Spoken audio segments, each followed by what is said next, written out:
हाय दोस्तों, स्वागत है आपके अपने चैनल जी के बाई युवराज में दोस्तों। और साथ साथ में भक्ति और सूफी आंदोलन के पार्ट 5 में भी आपका बहुत बहुत स्वागत है दोस्तों। भक्ति और सूफी आंदोलन का पार्ट 1, पार्ट 2, पार्ट 3 और पार्ट 4 भी हो चुका है दोस्तों। आज भक्ति और सूफी आंदोलन का पार्ट 5 है दोस्तों।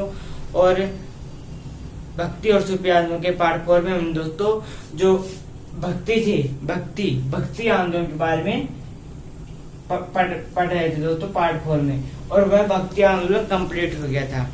और आज दोस्तों हम भक्ति और सूफी आंदोलन के पार्ट 5 में दोस्तों हम सूफी आंदोलन के बारे में देखेंगे। किसके बारे में? आज हम सूफी आंदोलन के बारे में देखेंगे दोस्तों। जो भक्ति आंदोलन था वो कंप्लीट हो गया है और जो सूफी आंदोलन है उसके बारे में आज हम देखेंगे दोस्तों। तो वीडियो को शुरू से लास्ट तक जरूर देखिए, तभी आपको जो सूफी आंदोलन है वह समझ में आएगा दोस्तों। तो बिना देर साथ वीडियो शुरू करते हैं दोस्तों। आज का हमारा टॉपिक है सूफी आंदोलन।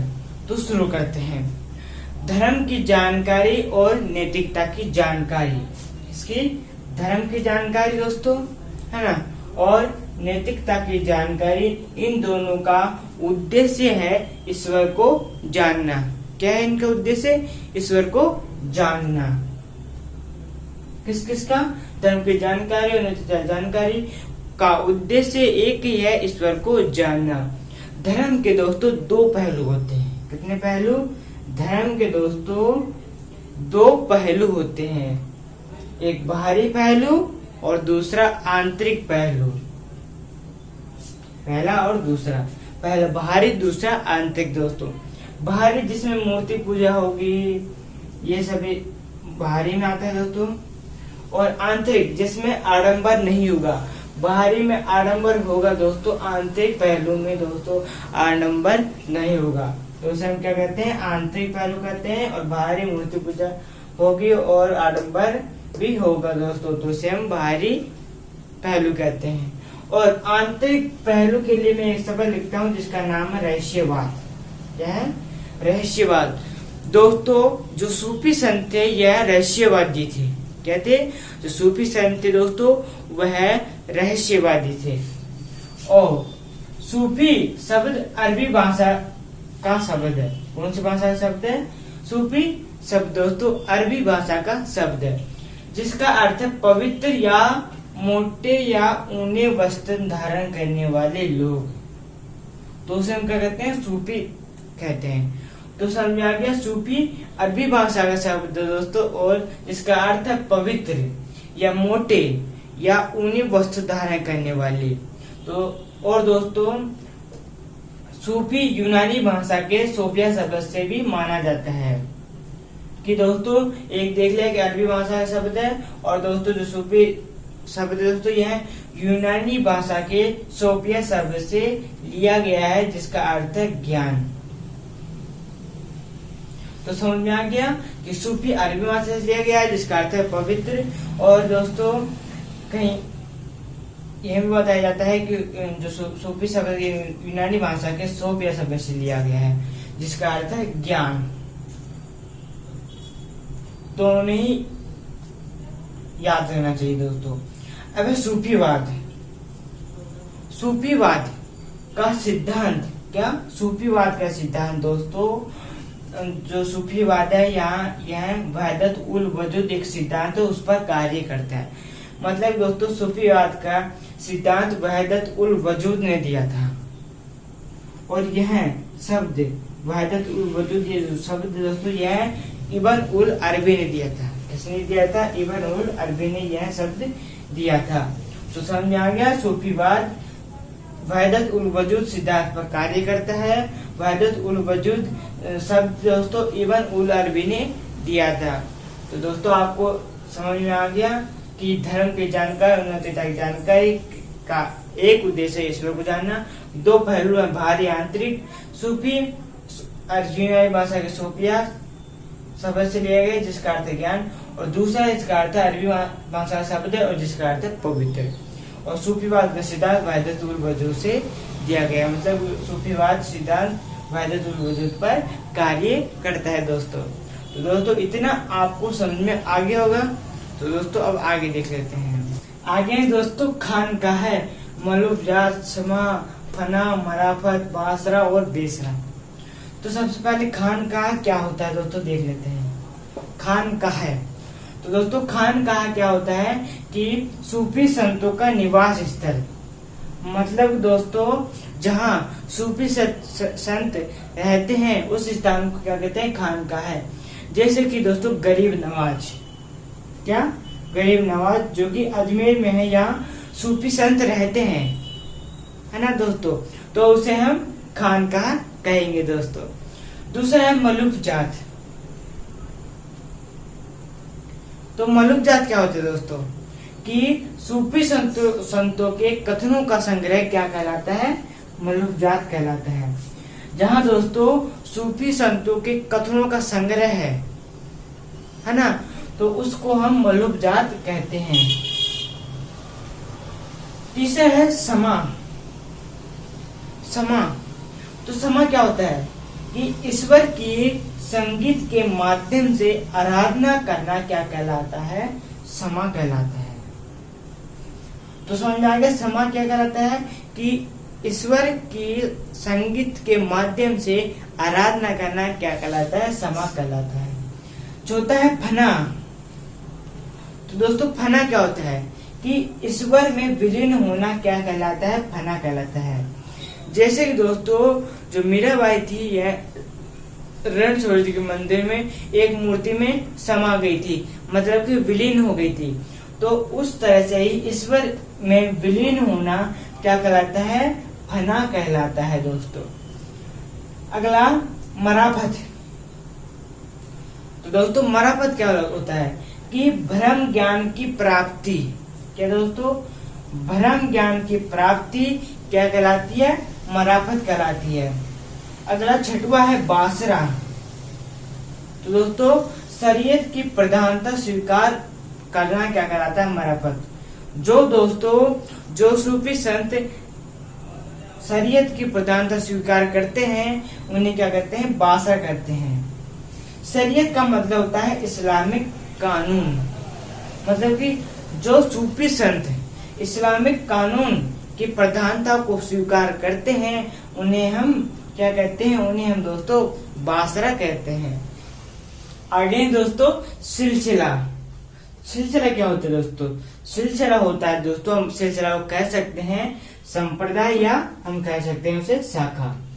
तो सिलसिला क्या होता है, संप्रदाय या शाखा दोस्तों। अबुल फजल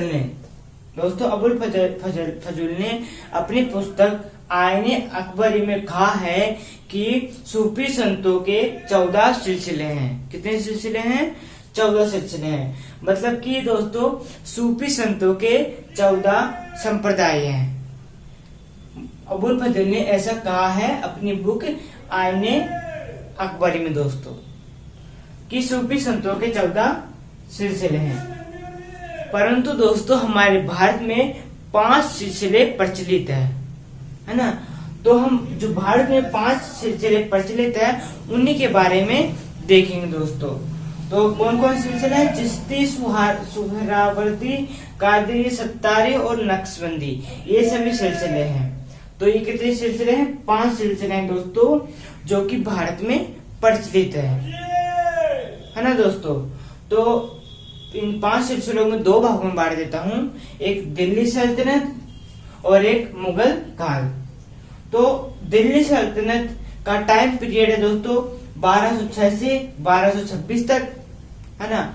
और मुगल काल का टाइम पीरियड है 1526 से 1707 ईस्वी तक, है ना। तो दिल्ली सल्तनत का जब टाइम पीरियड था दोस्तों 1206 से 1526 तक, उसके बीच में दिल्ली सल्तनत में 2 सिलसिले प्रचलित हुए। कौन कौन से, एक चिश्ती संप्रदाय, एक चिश्ती सिलसिला, एक सुहरावर्दी सिलसिला, मतलब एक चिश्ती संप्रदाय और एक सुहरावर्दी संप्रदाय। ये दोनों संप्रदाय दोस्तों, मतलब जो दोनों सिलसिले दोस्तों दिल्ली सल्तनत में प्रचलित हुए 1206 से 1526 तक। और मुगल काल में 3 सिलसिले प्रचलित हुए, कादिरी, सत्तारी और नक्शबंदी।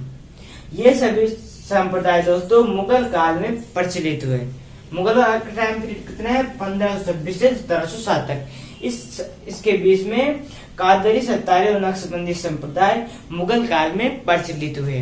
तो 5 सिलसिले हैं कुल: चिश्ती, सुहरावर्दी, कादरी, सत्तारी और नक्शबंदी। ये तीनों मुगल काल में प्रचलित हुए और ये दोनों दिल्ली सल्तनत के टाइम पीरियड पर प्रचलित हुए दोस्तों।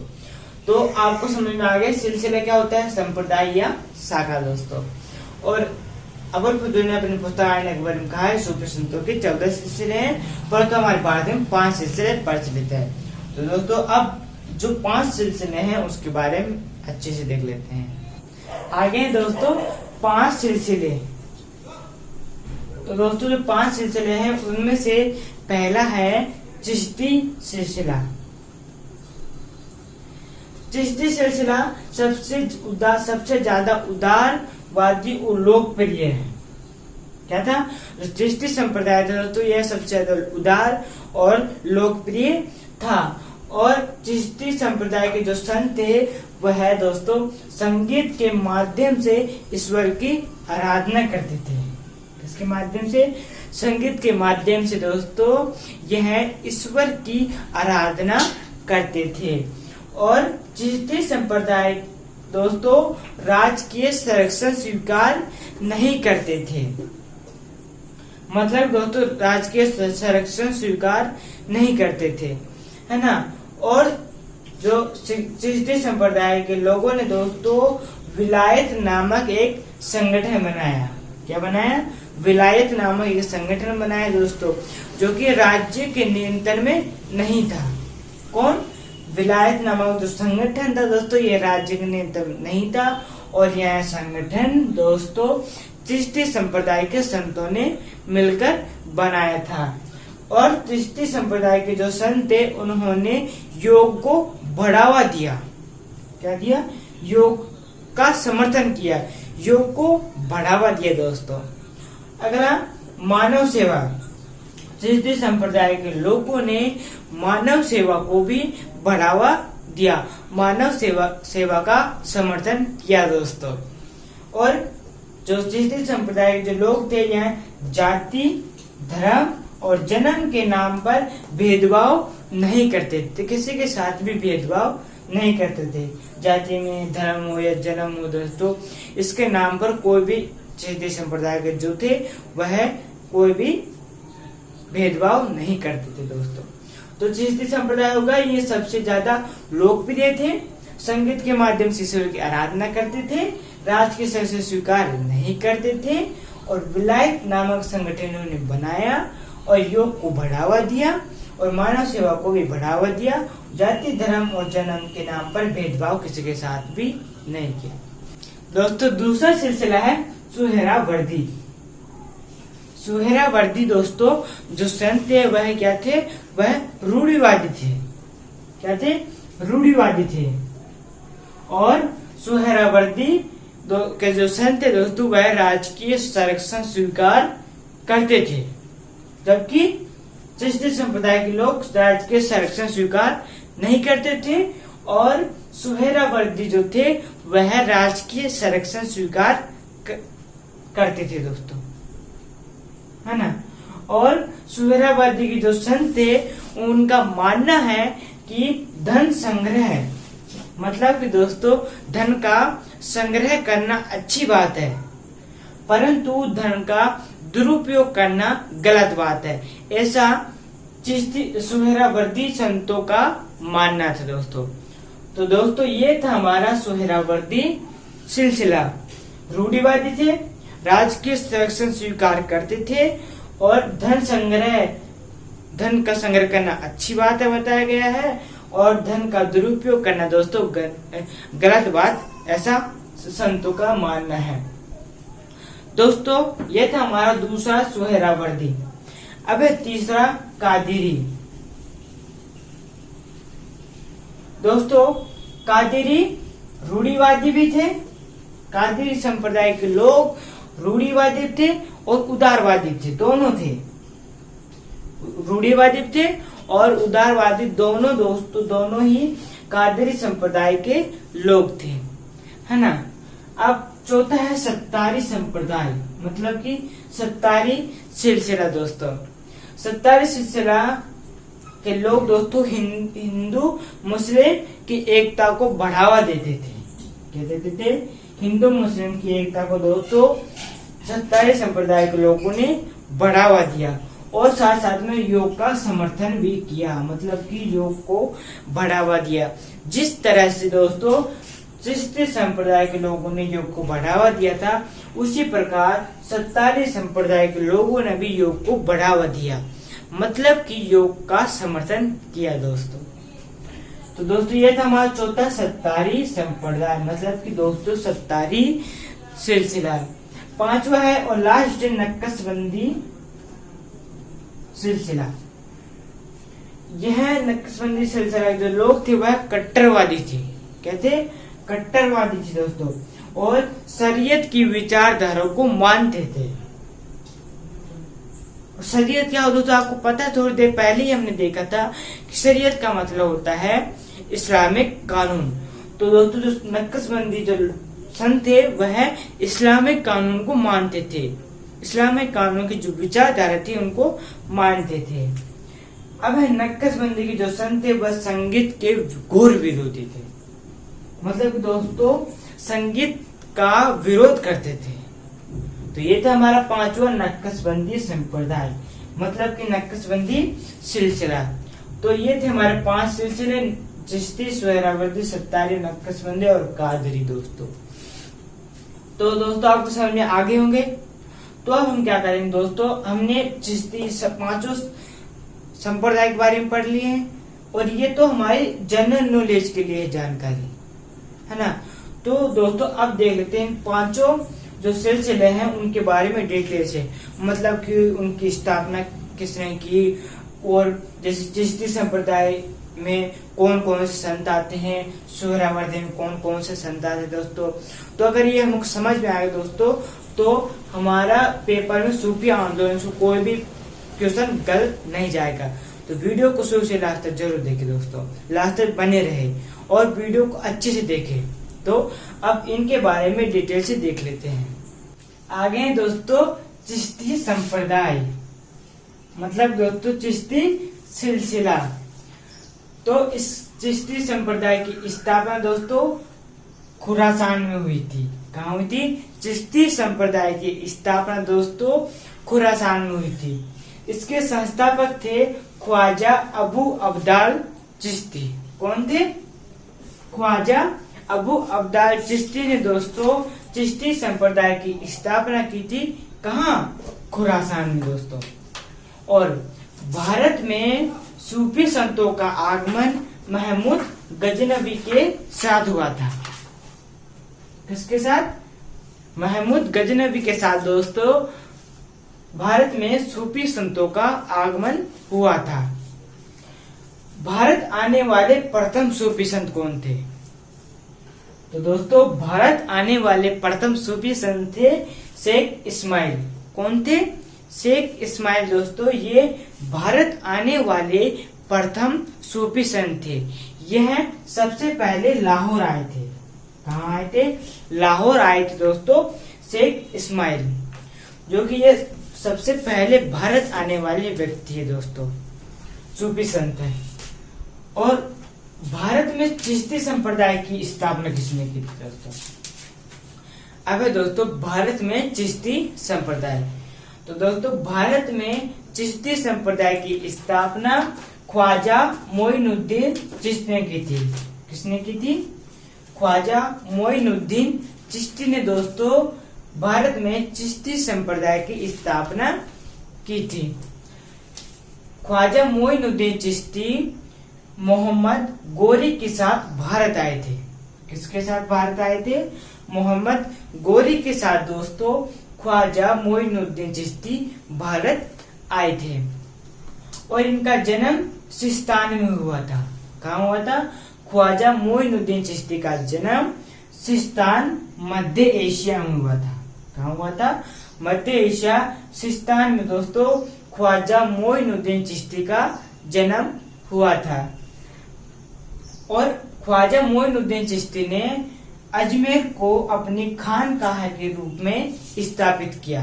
किसे? अजमेर को अपनी खानकाह के रूप में दोस्तों ख्वाजा मोइनुद्दीन चिश्ती ने स्थापित किया। ख्वाजा मोइनुद्दीन चिश्ती के 2 शिष्य थे। कितने शिष्य थे? 2 प्रमुख शिष्य थे। एक का नाम था ख्वाजा कुतुबुद्दीन बख्तियार काकी, दूसरा का नाम था शेख हमीदुद्दीन नागौरी। ये दोनों शिष्य दोस्तों ख्वाजा मोइनुद्दीन चिश्ती के दोनों शिष्य थे। तो ये था हमारा चिश्ती संप्रदाय कि चिश्ती संप्रदाय के स्थापना कहाँ की थी? खुरासान में। किसने की थी? ख्वाजा अबू अब्दाल चिश्ती ने। और भारत में सूफी संतों का आगमन दोस्तों महमूद गजनवी के साथ हुआ था। और भारत आने वाले प्रथम सूफी संत शेख इस्माइल। भारत में चिश्ती संप्रदाय की स्थापना ख्वाजा मोइनुद्दीन चिश्ती ने की थी। मोहम्मद गोरी के साथ भारत आए थे ये हैं। और इनका जन्म सिस्तान में मध्य एशिया में हुआ था दोस्तों। और खानकाह इनकी अजमेर थी। और 2 प्रमुख शिष्य थे इनके, ख्वाजा कुतुबुद्दीन बख्तियार काकी और शेख हमीदुद्दीन नागौरी। ये दोनों ख्वाजा मोइनुद्दीन चिश्ती के शिष्य थे दोस्तों। तो दोस्तों ये हमारा ख्वाजा मोइनुद्दीन चिश्ती कंप्लीट हो गया है, मतलब कि चिश्ती संप्रदाय कंप्लीट हो गया है। तो दोस्तों अब देख लेते हैं दोस्तों ख्वाजा कुतुबुद्दीन बख्तियार काकी के बारे में और शेख हमीदुद्दीन नागौरी के बारे में, जो कि ये ख्वाजा मोइनुद्दीन चिश्ती के शिष्य थे प्रमुख। आगे दोस्तों कुतुबुद्दीन बख्तियार काकी। कुतुबुद्दीन बख्तियार काकी का जन्म दोस्तों फरगना में हुआ था। कहाँ हुआ था? कुतुबुद्दीन बख्तियार काकी का जन्म दोस्तों फरगना में हुआ था। मध्य एशिया के ट्रांस ओक्शियाना जगह पर इनका जन्म हुआ था दोस्तों, फरगना में।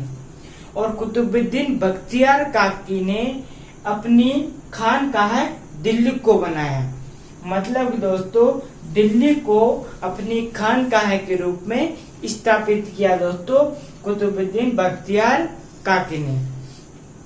कुतुबुद्दीन बख्तियार काकी किसके समकालीन थे?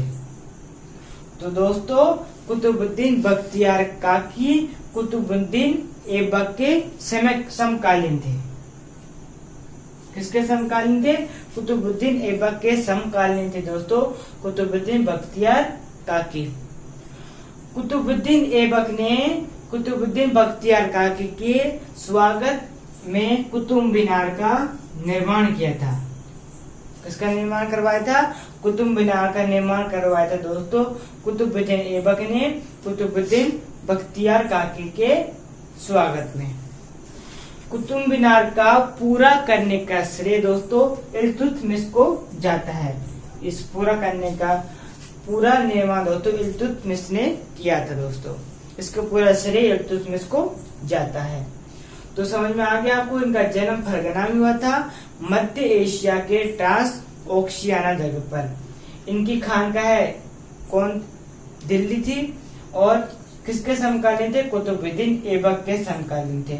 कुतुबुद्दीन ऐबक ने कुतुब मीनार का निर्माण करवाया था। इसका पूरा करने का श्रेय इल्तुतमिश को जाता है। और कुतुबुद्दीन बख्तियार काकी के दोस्तों 2 शिष्य थे। कितने शिष्य थे? 2 शिष्य थे। एक शेख फरीद और दूसरा शेख बदरुद्दीन गजनवी। ये दोनों शिष्य दोस्तों कुतुबुद्दीन बख्तियार काकी के शिष्य थे, शेख फरीद और शेख बदरुद्दीन गजनवी।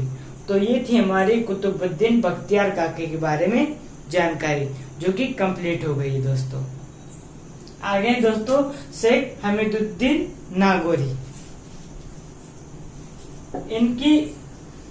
इन्होंने खानकाह नागौर को बनाया, मतलब कि दोस्तों नागौर को अपनी खानकाह के रूप में स्थापित किया दोस्तों शेख हमीदुद्दीन नागौरी ने।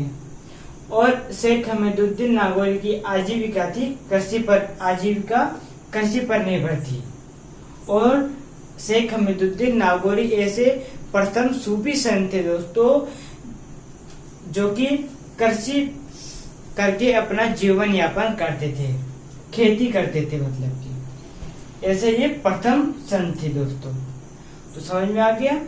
और शेख हमीदुद्दीन नागौरी को उपाधि क्या दी गई? तो सुल्तान तारकिन की उपाधि इनको दी गई थी। किसके द्वारा? ख्वाजा मोइनुद्दीन चिश्ती के द्वारा दोस्तों शेख हमीदुद्दीन नागौरी को सुल्तान तारकिन की उपाधि दी गई थी। सुल्तान तारकिन का अर्थ होता है दोस्तों सन्यासियों का सुल्तान। क्या दोस्तों? सुल्तान तारकिन का अर्थ होता है सन्यासियों का सुल्तान। समझ में आ गया आपको कि खानकाह है नागौर को बनाया और शेख हमीदुद्दीन नागौर की आजीविका थी कृषि पर आधारित थी और इनको उपाधि दी गई थी सुल्तान तारकिन की ख्वाजा मोइनुद्दीन चिश्ती के द्वारा। सुल्तान तारकिन का अर्थ होता है सन्यासियों का सुल्तान।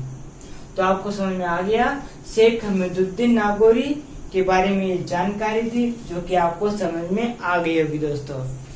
तो दोस्तों आज का वीडियो यहीं समाप्त करते हैं। अगर आज का वीडियो अच्छा लगे तो लाइक करें और अपने दोस्तों के पास जरूर शेयर करें ताकि सबके पास ये वीडियो पहुंच सके। तो दोस्तों मिलते हैं अगले वीडियो में, तब तक के लिए सभी दोस्तों को जय हिंद जय भारत।